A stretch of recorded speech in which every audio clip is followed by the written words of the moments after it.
வணக்கம். இது எஃப்ஐஆர். நாட்டின் பல்வேறு இடங்களில் நிகழ்ந்த குற்றங்கள் மற்றும் அதன் பின்னணி பற்றிய தொகுப்புகளை இப்போது பார்க்கலாம். நடிகை ரம்யாவுக்கு இன்ஸ்டாகிராமில் ஆபாச மெசேஜ் மற்றும் பாலியல் வன்கொடுமை மிரட்டல் விடுத்த வழக்கில் இருவர் கைது செய்யப்பட்டனர். ரம்யா வழக்கில் கன்னட நடிகர் தர்ஷனின் ரசிகர்கள் குறிவைக்கப்படுவது ஏன்? உத்தரப்பிரதேச மாநிலம் மீரட்டில் 7 மாத கர்ப்பிணி மனைவியை கணவர் 20 முறை கத்தியால் குத்தி கொன்றிருக்கிறார். 8 மாதத்தில் திருமண வாழ்க்கை கொலையில் முடிந்தது ஏன்? தர்மஸ்தலாவில் 100க்கும் மேற்பட்ட பெண்கள் கொன்று புதைக்கப்பட்டதாக கூறப்பட்ட வழக்கில் புதிய திருப்பம் ஏற்பட்டுள்ளது.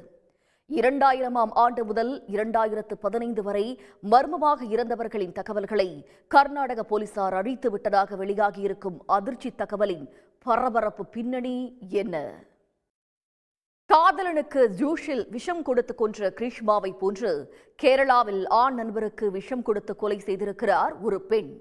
கொடூர கொலைக்கு காரணம் என்ன?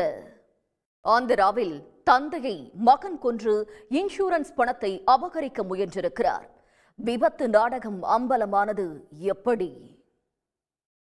எஃப்ஐஆரில் தொடர்வது சிறிய இடைவேளை. டெல்லியில் ஆண் நண்பருடன் சேர்ந்து வாழ்வதற்காக கணவரை கொன்று கழிவுநீர் கால்வாயில் வீசிய மனைவியை போலீசார் கைது செய்துள்ளனர். கணவர் கொலை செய்யப்பட்டு ஓராண்டுக்கு பிறகு போலீசாருக்கு துப்பு துலங்கியது எப்படி?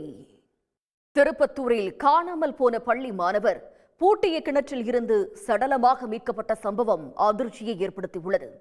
பள்ளி விடுதியில் தங்கி படித்து வந்தவருக்கு நேர்ந்தது என்ன? இத்துடன் எஃப்ஐஆர் நிறைவு பெறுகிறது. நன்றி, வணக்கம்.